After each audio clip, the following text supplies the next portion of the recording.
پھیلائی گئی ہے اس کے تانے بانے کہاں ملتے ہم سب جانتے ہیں.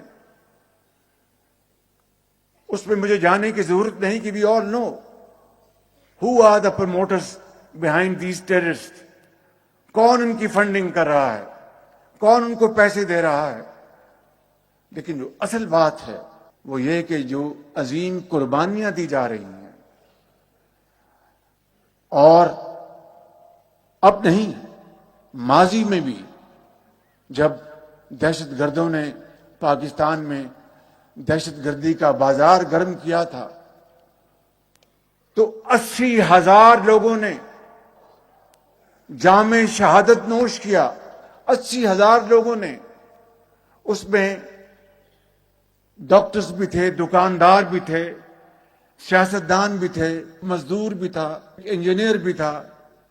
کے پی میں, سندھ میں, بلوچستان میں, پنجاب میں 80,000 پاکستانیوں نے شہادت کا جام نوش کیا. اور جو افواج پاکستان نے جو ان دہشت گردوں کے خاتمے کے لیے جو جہاد کیا, جو ان کے خلاف جنگ لڑی, اس کی مثال عصر حاضر میں نہیں ملتی. اور یقین کریں کہ آج پھر اسی تاریخ کو دہرایا جا رہا ہے. میں تفصیل میں نہیں جانا چاہتا کہ یہ کیا وجہ ہے کہ 2018 میں دہشت گردی کا مکمل خاتمہ ہو چکا تھا, اور دنیا کی تاریخ میں اس کی کوئی دوسری مثال نہیں کہ اتنی بڑی دہشت گردی کی یلغار, اس کو ختم کرنا یہ کوئی آسان کام نہیں تھا. لیکن اللہ تعالیٰ کے بے پایاں فضل و کرم سے اور پاکستان کے کروڑوں عوام کی دعاؤں سے, ان کی قربانیوں سے, اور افواج پاکستان کی عظیم قربانیوں سے, لا انفورسنگ ایجنسیز, پولیس کے افسر اور سپاہیوں کی قربانیوں سے دہشت گردی کا خاتمہ ہو چکا تھا. مگر آج پھر چند سال بعد یہ دوبارہ اٹھ کے آئی ہے.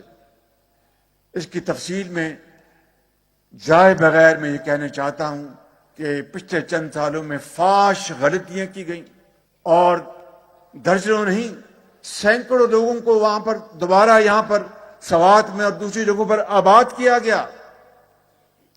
اب مجھے بتائیں کہ اس دہشت گردی کا مکمل کلا کما کر دیا گیا, اس کا بالکل پاکستان کے چہرے سے یہ داغ ہٹا دیا گیا, ختم کر دیا گیا. وہ دوبارہ پاکستان میں وہ دہشت گردی پھر کس طرح شروع ہوئی؟ آج آپ بلوچستان میں دیکھیں, آج آپ کے پی میں دیکھیں, اور اس کے تانے بانے کہاں ملتے ہیں. میں سمجھتا ہوں کہ یہ ہے وہ اہم ترین نقطہ جو ہمارے ذہنوں میں رہنا چاہیے کہ وہ ایک سپاہی یا وہ ایک افسر جب محاذ جنگ پر جاتا ہے اور دہشت گردوں کا مقابلہ کرتا ہے تو اپنے بال بچوں کے سروں پر دست شفقت رکھ کر جاتا ہے کہ شاید میں واپس دوبارہ نہ آؤں.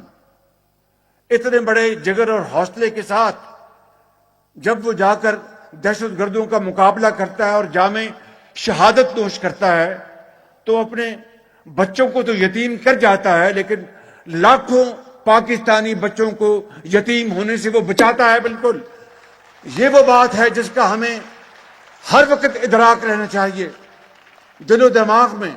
لیکن افسوس کی بات یہ ہے کہ سوشل میڈیا وہاں پر کس قسم کی غلیظ گفتگو کی جاتی ہے. کبھی آپ نے سوچا کہ آپ کا ایک وطن کا ایک کڑیل جوان جو آپ کی, ہماری سب کی حفاظت کے لیے وہ اس دنیا کو چھوڑ جائے اور اپنے بچوں کو یتیم کر جائے, اور پھر سوشل میڈیا کے اوپر اس کے خلاف جس طرح کا زہر اگلا جائے, کیا اس کو آپ برداشت کر سکتے ہیں؟ اس کے لیے کوئی آپ نرم گوشہ رکھ سکتے ہیں؟ یہی وہ فرق ہے between hard state and soft state. Hard state کے یہ تقاضے ہیں, سافٹ اسٹیٹ کے جو دوسرے تقاضے وہ آپ اچھی طرح جانتے ہیں. اور میں آپ کو دل کی اتھاہ گہرائیوں سے کہنا چاہتا ہوں کہ پاکستان کے اندر جو آج جو معاشی استحکام آہستہ آہستہ آ رہا ہے، پچھلے ایک سال کی شبانہ روز محنت سے اور اس سے پیچھے جو انٹرم گورنمنٹ تھی، یہ آج اللہ تعالیٰ کے بے پایاں فضل و کرم ہے. یہ آپ کی شبانہ روز محنت کا نتیجہ ہے. یہ ایک unity of thought and action کا ثمر ہے. یہ نتیجہ ہے ٹیم ورک کا. ٹیم پاکستان یہ اس کا نتیجہ ہے. اور میری دعا ہے اللہ تعالیٰ سے ایسا ہی ٹیم ورک اگر رہا تو پاکستان جو ہے دنیا کی سب سے بڑی طاقت بنے گا انشاءاللہ تعالیٰ. پاکستانیت جو ہے اس سے بڑھ کر تو کوئی چیز نہیں. اگر آپ کسی عہدے پر ہیں تو پھر تو جناب سب ٹھیک ہے. اگر عہدے پہ نہیں تو آپ پھر پاکستان کے خلاف سازشیں کر دیں. مجھے بتائیں جب محترمہ بے نظیر کو شہید کیا گیا تو سندھ سے کیا نعرہ لگا تھا؟ پاکستان کھپے. اس لیے میں سمجھتا ہوں کہ آج اس بات کو اچھی طرح سمجھ لیں کہ جو لوگ وطن کی خاطر اپنا خون دیتے ہیں، وطن کی خاطر وہ اپنے گھر بار کو چھوڑ دیتے ہیں، ان کے خلاف ہرزہ سرائی اس سے بڑا کوئی اور کبھی جرم ہو نہیں سکتا. اور اللہ تعالیٰ قرآن کریم میں کہتا ہے کہ ان کو مردہ مت کہو. اور ان کے خلاف اس طرح کی چاہے وہ برطانیہ سے بیٹھ کے یا کسی اور ملک سے بیٹھ کے زہر اگلا جائے، یہ میرا آپ کو آج میرا انتہائی مودبانہ طریقے سے پیغام ہے. بڑی آپ کو آجزی سے درخواست ہے کہ ان کا آپ ایک مہذب مگر بڑے مؤثر طریقے سے ان کا مقابلہ کریں، ان کا جواب دیں تاکہ پتہ چلے کہ آپ عظیم پاکستانی ہیں. کسی کو گالی سے جواب دینا وہ کوئی مہذب بات نہیں، لیکن کوئی گالی دے اس کا مؤثر جواب حقائق سے دیں تو میں سمجھتا ہوں کہ اس سے بڑی اور کوئی حکمت کی بات ہو نہیں سکتی. آج مجھ سے آپ یہ وعدہ کریں کہ جہاں جہاں پر آپ موجود ہیں، جہاں جہاں پر آپ موجود ہیں، وہاں پر آپ ان پاکستان دشمنوں کا اس طرح مقابلہ کرتے ہیں جس طرح پاکستانی فوج ان دہشت گردوں کا مقابلہ کرتی ہے. فرق یہ ہے کہ ان کے ہاتھ میں تلوار ہے، آپ کے ہاتھ میں قلم کی تلوار ہے. تو آج آپ یہ وعدہ کریں کہ آپ یہ کریں گے. بڑی مہربانی آپ کی.